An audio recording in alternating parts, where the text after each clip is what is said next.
गिनती। गिनती की पुस्तक में इस्राएलियों के लगभग 40 वर्षों के इतिहास का वर्णन मिलता है। ये सिनै पर्वत से प्रस्थान से लेकर परमेश्वर के प्रतिज्ञात देश की पूर्वी सीमा तक पहुंचने का वर्णन है। इस पुस्तक का नाम इसके विवरण की एक प्रमुख विशेषता को दर्शाता है, अर्थात इस्राएलियों की जनगणना को जो मूसा ने सिनै पर्वत से प्रस्थान से पहले की थी और पुनः एक पीढ़ी बाद यर्दन के पूर्व की ओर मोआब में की थी। इन दोनों जनगणनाओं के बीच इस्राएली कनान देश की दक्षिणी सीमा कादेश बरने पर पहुँचे, परंतु वहां से वे प्रतिज्ञात देश में प्रवेश न कर सके। उस क्षेत्र में कई वर्ष व्यतीत करने के बाद वे यर्दन नदी के पूर्वी क्षेत्र की ओर गए।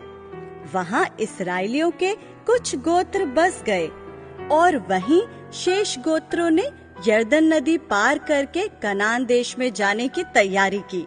गिनती की पुस्तक में एक ऐसी जाति का विवरण मिलता है जो कठिनाइयों के सामने निराश और घबरा गई थी। उसने परमेश्वर और परमेश्वर द्वारा नियुक्त अपने अगुए मूसा के विरुद्ध विद्रोह किया था। ये उसके लोगों की कमजोरियों और आज्ञा उल्लंघनों के बावजूद उनके प्रति परमेश्वर की विश्वास योग्यता और उसकी निरंतर देखरेख का विवरण है। ये परमेश्वर और उसके लोगों दोनों के प्रति मूसा के संपूर्ण समर्पण का भी वर्णन है, यद्यपि कभी-कभी वो अधीर हो उठता था। गिनती अध्याय 1। इस्राएलियों के मिस्र देश से निकल जाने के दूसरे वर्ष के दूसरे महीने के पहले दिन को यहोवा ने सीने के जंगल में मिलाप वाले तंबू में मूसा से कहा, इस्राएलियों की सारी मंडली के कुलों और पितरों के घरानों के अनुसार एक एक पुरुष की गिनती नाम ले लेकर करना।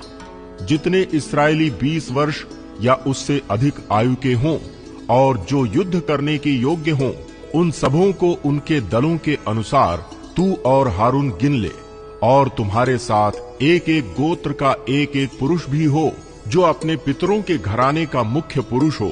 तुम्हारे उन साथियों के नाम ये हैं, अर्थात रूबेन के गोत्र में से शदेऊर का पुत्र एलीसूर, शिमोन के गोत्र में से सूरी शद्दे का पुत्र शलूमीएल, यहूदा के गोत्र में से अम्मी नादाब का पुत्र नहशोन, इस्साकार के गोत्र में से सुआर का पुत्र नतनेल, जबूलून के गोत्र में से हेलोन का पुत्र एलीआब। यूसुफ वंशियों में से ये हैं, अर्थात एप्रैम के गोत्र में से अम्मीहूद का पुत्र एलीशामा और मनश्शे के गोत्र में से पदासूर का पुत्र गमलीएल। बिन्यामीन के गोत्र में से गिदोनी का पुत्र अबीदान, दान के गोत्र में से अम्मी शद्दे का पुत्र अहीएजेर, आशेर के गोत्र में से ओक्रान का पुत्र पगीएल, गाद के गोत्र में से दुएल का पुत्र एल्यासाप, नप्ताली के गोत्र में से एनाम का पुत्र अहीरा। मंडली में से जो पुरुष अपने अपने पितरों के गोत्रों के प्रधान होकर बुलाए गए वे यही हैं, और ये इस्राएलियों के हजारों में मुख्य पुरुष थे। जिन पुरुषों के नाम ऊपर लिखे हैं उनको साथ लेकर मूसा और हारून ने दूसरे महीने के पहले दिन सारी मंडली इकट्ठी की। तब इस्राएलियों ने अपने अपने कुल और अपने अपने पितरों के घराने के अनुसार 20 वर्ष या उससे अधिक आयु वालों के नामों की गिनती करवा के अपनी अपनी वंशावली लिखवाई। जिस प्रकार यहोवा ने मूसा को जो आज्ञा दी थी उसी के अनुसार उसने सीने के जंगल में उनकी गणना की। इस्राएल के पहलौठे रूबेन के वंश के जितने पुरुष अपने कुल और अपने पितरों के घराने के अनुसार 20 वर्ष या उससे अधिक आयु के थे और जो युद्ध करने के योग्य थे, वे सब अपने अपने नाम से गिने गए। और रूबेन के गोत्र के गिने हुए पुरुष 46,500 थे। शिमोन के वंश के जितने पुरुष अपने कुलों और अपने पितरों के घरानों के अनुसार 20 वर्ष या उससे अधिक आयु के थे और जो युद्ध करने के योग्य थे, वे सब अपने अपने नाम से गिने गए। और शिमोन के गोत्र के गिने हुए पुरुष 59,300 थे। गाद के वंश के जितने पुरुष अपने कुलों और अपने पितरों के घरानों के अनुसार 20 वर्ष या उससे अधिक आयु के थे और जो युद्ध करने के योग्य थे वे सब अपने अपने नाम से गिने गए। और गाद के गोत्र के गिने हुए पुरुष 45,650 थे। यहूदा के वंश के जितने पुरुष अपने कुलों और अपने पितरों के घरानों के अनुसार 20 वर्ष या उससे अधिक आयु के थे और जो युद्ध करने के योग्य थे वे सब अपने अपने नाम से गिने गए। और यहूदा के गोत्र के गिने हुए पुरुष 74,600 थे। इस्साकार के वंश के जितने पुरुष अपने कुलों और अपने पितरों के घरानों के अनुसार 20 वर्ष या उससे अधिक आयु के थे और जो युद्ध करने के योग्य थे वे सब अपने अपने नाम से गिने गए। और इस्साकार के गोत्र के गिने हुए पुरुष 54,400 थे। जबूलून के वंश के जितने पुरुष अपने कुलों और अपने पितरों के घरानों के अनुसार 20 वर्ष या उससे अधिक आयु के थे और जो युद्ध करने के योग्य थे वे सब अपने अपने नाम से गिने गए। और जबूलून के गोत्र के गिने हुए पुरुष 57,400 थे।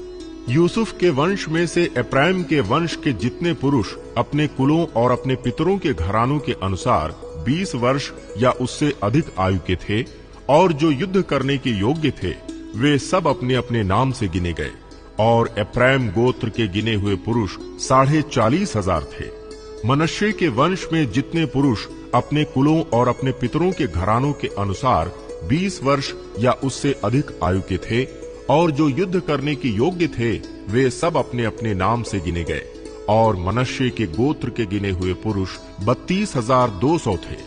बिन्यामीन के वंश के जितने पुरुष अपने कुलों और अपने पितरों के घरानों के अनुसार 20 वर्ष या उससे अधिक आयु के थे और जो युद्ध करने के योग्य थे वे सब अपने अपने नाम से गिने गए। और बिन्यामीन के गोत्र के गिने हुए पुरुष 35,400 थे। दान के वंश के जितने पुरुष अपने कुलों और अपने पितरों के घरानों के अनुसार 20 वर्ष या उससे अधिक आयु के थे और जो युद्ध करने के योग्य थे वे सब अपने अपने नाम से गिने गए। और दान के गोत्र के गिने हुए पुरुष 62,700 थे। आशेर के वंश के जितने पुरुष अपने कुलों और अपने पितरों के घरानों के अनुसार 20 वर्ष या उससे अधिक आयु के थे और जो युद्ध करने के योग्य थे वे सब अपने अपने नाम से गिने गए। और आशेर के गोत्र के गिने हुए पुरुष 41,500 थे। नप्ताली के वंश के जितने पुरुष अपने कुलों और अपने पितरों के घरानों के अनुसार 20 वर्ष या उससे अधिक आयु के थे और जो युद्ध करने के योग्य थे वे सब अपने अपने नाम से गिने गए। और नप्ताली के गोत्र के गिने हुए पुरुष 53,400 थे। इस प्रकार मूसा और हारून और इस्राएल के 12 प्रधानों ने जो अपने अपने पितरों के घराने के प्रधान थे उन सबों को गिन लिया और उनकी गिनती यही थी। इसलिए जितने इस्राएली 20 वर्ष या उससे अधिक आयु के होने के कारण युद्ध करने के योग्य थे वे अपने पितरों के घरानों के अनुसार गिने गए। और वे सब गिने हुए पुरुष मिलाकर 6,03,550 थे। इनमें लेवीय अपने पितरों के गोत्र के अनुसार नहीं गिने गए, क्योंकि यहोवा ने मूसा से कहा था, लेवीय गोत्र की गिनती इस्राएलियों के संग ना करना, परंतु तू लेवियों को साक्षी के तंबू पर और उसके कुल सामान पर अर्थात जो कुछ उससे संबंध रखता है उस पर अधिकारी नियुक्त करना। और कुल सामान सहित निवास को वे ही उठाया करें और वे ही उसमें सेवा टहल भी किया करें। और तंबू के आसपास वे ही अपने डेरे डाला करें। और जब जब निवास को आगे ले जाना हो तब तब लेवीय उसको गिरा दें। और जब जब निवास को खड़ा करना हो तब तब लेवीय उसको खड़ा किया करें। और यदि कोई दूसरा समीप आए तो वो मार डाला जाए। इस्राएली अपना अपना डेरा अपनी अपनी छावनी में और अपने अपने झंडे के पास खड़ा किया करें, पर लेवीय अपने डेरे साक्षी के तंबू ही के चारों ओर खड़े किया करें। कहीं ऐसा ना हो कि इस्राएलियों की मंडली पर मेरा कोप भड़के और लेवीय साक्षी के तंबू की रक्षा किया करें। जो आज्ञाएं यहोवा ने मूसा को दी थीं, इस्राएलियों ने उन्हीं के अनुसार किया।